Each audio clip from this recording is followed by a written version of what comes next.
completely fascinating things happened in Westworld tonight. Okay, neither of them will end up on the tourist brochure if the park ever gets up and running again. If you've grown skeptical that the umpteenth take on "Can Androids Teach Us What It Really Means to Be Human?" has any real points of interest left to visit, this week's installment, for Chui Fortuna, proves there's some life left in the old model's batteries yet. The first big wow is, well, the whole opening sequence, pretty much. In an act of storytelling audacity that cuts right to the thematic heart of the show, we're dropped right into the middle of a whole news world, set during British colonial rule in India. In this case, the buyers are a couple of vapid, attractive guests, one American and one Brit. They have one of those TV show meet-cutes in which their borderline contempt for one another turns, in the blink of a cut edit, to white-hot passion. They stumble through the bedroom door, pawing at each other like a pair of randy spring breakers. The backdrop for all this? Palatial living quarters, fancy white clothes, tiger hunts, elephant rides and all the other trappings of the Imperial Raj, up to and including hosts, rendered as fawning South Asian servants. There's no other way to put it. This is a breathtakingly racist concept for a theme park. Still, if life has taught us anything these past couple of years, it's that the market for breathtaking racism is a booming one. It leaves you wondering if there's also a Dixie world somewhere, in which the near-future descendants of today's megatypes can pretend to be plantation owners and slave traders.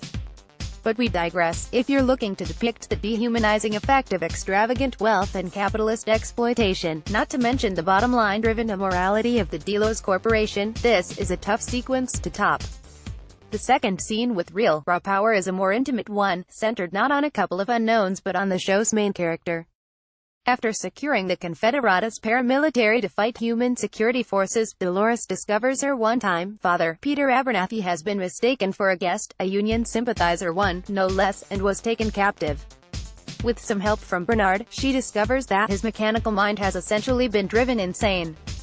You might remember that last season, Charlotte loaded him up with all the park's proprietary data in order to smuggle it out of the park. He's now suffering from information overload that causes him to bounce uncontrollably from personality to personality when he's not simply glitching out entirely. For all the talk of finally being free to write her own narrative, Dolores hasn't been given much to do this season but act like Ultron or some other evil robot. That's what makes the rebel leader's tears as she attempts to comfort Peter, who our heroine can't help but think of as the loving father who raised her, so painful to watch. This is real to her, and Westworld challenges us to see it as real, too. It's the show's boldest and most sophisticated use of a host-to-host relationship since the early days of Season 1, when entire scenes would depict conversations between two people who had no real self-awareness but seemed human to us anyway. The problem, of course, is that these two sequences combined add up to about 15 minutes of an hour-long episode. The rest is par for the Westworld course.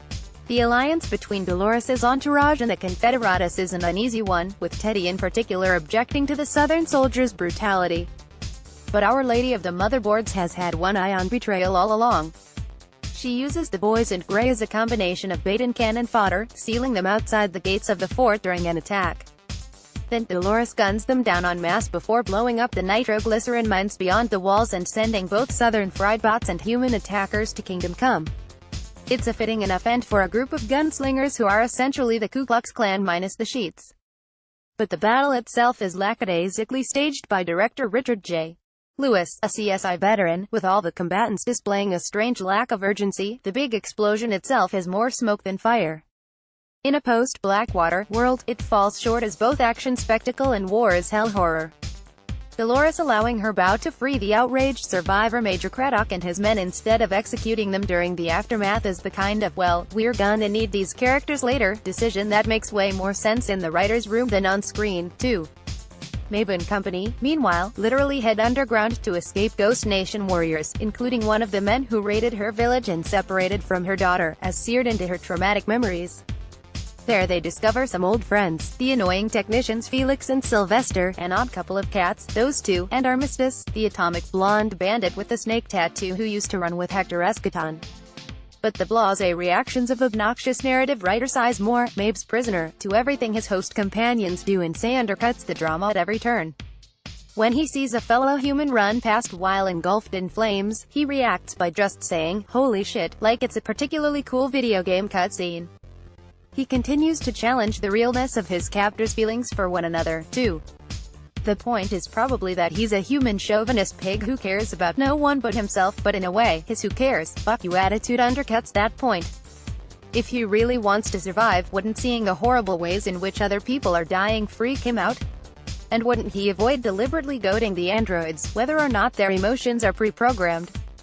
Westworld frustrates because it doesn't seem to recognize its own strengths.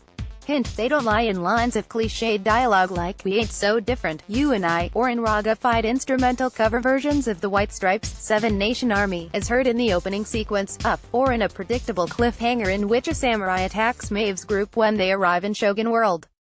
The whole point of the park, it has the potential to be anything, but winds up being something awful, because that's human nature. That's rich territory to explore, but the show's still wandering in circles.